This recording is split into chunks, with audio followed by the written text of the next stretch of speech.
High hello welcome back to Harsha's kitchen. आज आहे रक्षाबंधन, त्या निमित्ताने आपण नारळाची वडी बनवणार आहोत। त्यासाठी साहित्य पाहूया। इथे मी 3 कप ओलं खोबरं घेतलेलं आहे। त्याचप्रमाणे इथे 2.25 कप साखर घेतली आहे। इथे पाव कप दूध घेतलेलं आहे। सजावटीसाठी काही ड्रायफ्रुट्स घेतले आहेत। इथे मी 3 चमचे तूप घ्यायचे, वेलची पावडर, त्याचबरोबर इथे मी वेलची केशर सिरपही घालणार आहे। तर चला कृतीला सुरुवात करूया। तर पहा, आता इथे मी गॅस ऑन केलेला आहे। कढई तापली आहे। त्यामध्ये आपल्याला प्रथम 1 चमचा तूप घालायचे।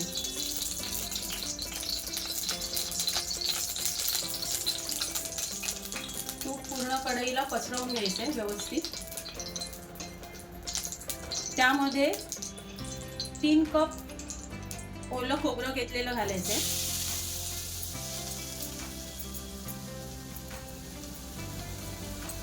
आता हे ओलं खोबरं आपल्याला या तुपामध्ये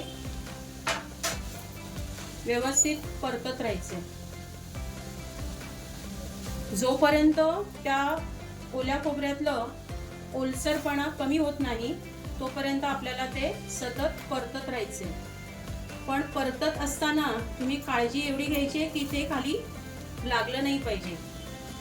कढई किंवा जो काही तुम्ही पॅन घ्याल तो जाडबुडाचा असला पाहिजे, म्हणजे त्याचा जो सरफेस आहे तो जाड पाहिजे, की त्यामुळे हे खोबरं खाली करपणार नाही। असं सतत परतत असताना ते पूर्ण ड्राय करून घेऊया। 7 ते 8 मिनिटं असंच आपल्याला परतायचंय। पहा, इथे खोबरं भरपूर प्रमाणात ड्राय झालेलं आहे। इथे मी 7 मिनिटं सतत त्याला परतत होते। आता या स्टेपला आपल्याला 2.25 कप जी साखर घेतलेली आहे ती यात मिक्स करायची आहे। गोडाचं प्रमाण तुमच्या चवीनुसार कमी जास्त तुम्ही करू शकता। ही साखर आता यामध्ये व्यवस्थित परतून घेऊया। आता ही परतत असताना हळूहळू ती या ओल्या खोबऱ्यामध्ये व्यवस्थित मिक्स होऊन थोडं मिश्रण हे पातळ होईल। पण तरी पण आपल्याला घाबरून जायचं नाहीये। 20 मिनिटं तरी आपल्याला सतत परतत राहायचं। खाली मिश्रण करपणार नाही याची मात्र काळजी घ्यायची आहे। 20 मिनिटं आपल्याला हे आता असंच परतत राहायचं।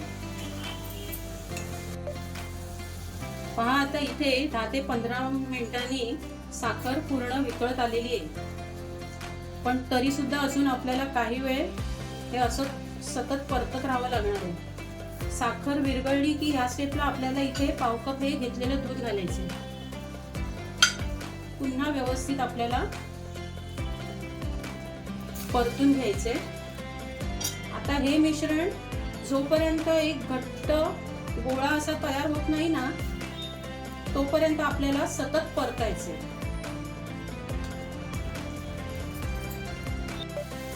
तर पहा, आता इथे हे खोबरं आणि साखरेचं मिश्रणाचा थोडा गोळा घट्ट होत आलेला आहे। आता आपल्याला यात थोडीशी वेलची पूड टाकायची आहे आणि जे केशर वेलची सिरप घेतलं होतं ते किंचित कलर आणण्यासाठी मी घालणार आहे।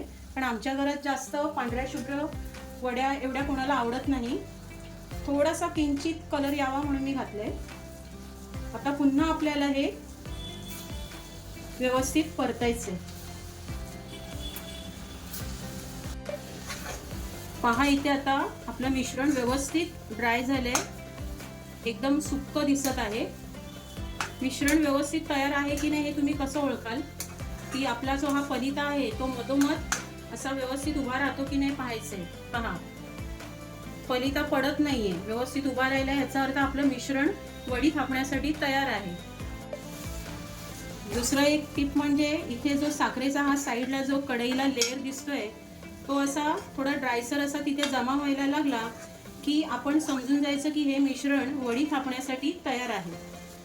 चला, आता मी गॅस बंद करते आणि एक साईडला वडी थापण्यासाठी ट्रे तयार करूया। पहा इथे हा मी ट्रे घेतलेला आहे, त्यावर मी बटर पेपर लावून त्याला तूप लावून घेतलेला आहे। तुमच्याकडे जर केक टीन असेल स्क्वेअर मध्ये तोही चालू शकतो, किंवा आपलं साधं स्टीलचं गोल ताट घेतलं तरीही चालेल।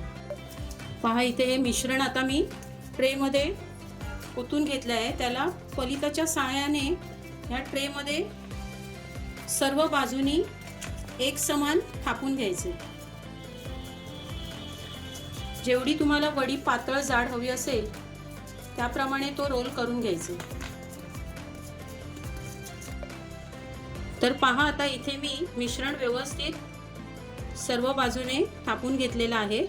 आता यावरती आपल्याला सजावटीसाठी हे जे ड्रायफ्रुट्सचे तुकडे करून ठेवले आहेत ते तुम्ही घालू शकता। तुमच्या आवडीनुसार तुम्हाला जो ड्रायफ्रूट आवडेल त्याप्रमाणे तुम्ही त्यावर घालून दाबून घ्यायचे।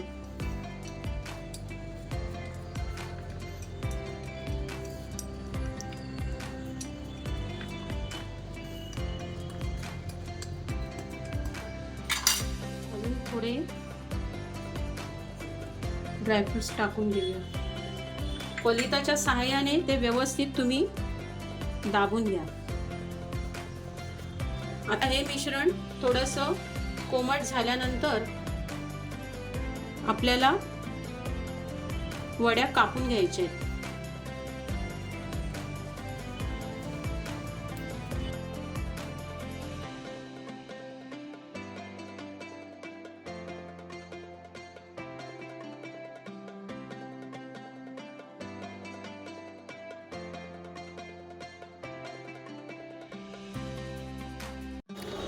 पहा इथे आपल्या नारळाच्या वड्या किती सुंदर तयार झाल्या आहेत। जर तुम्हाला माझी ही रेसिपी आवडली तर माझ्या चॅनलला नक्कीच लाईक, शेअर आणि सबस्क्राईब करा। धन्यवाद।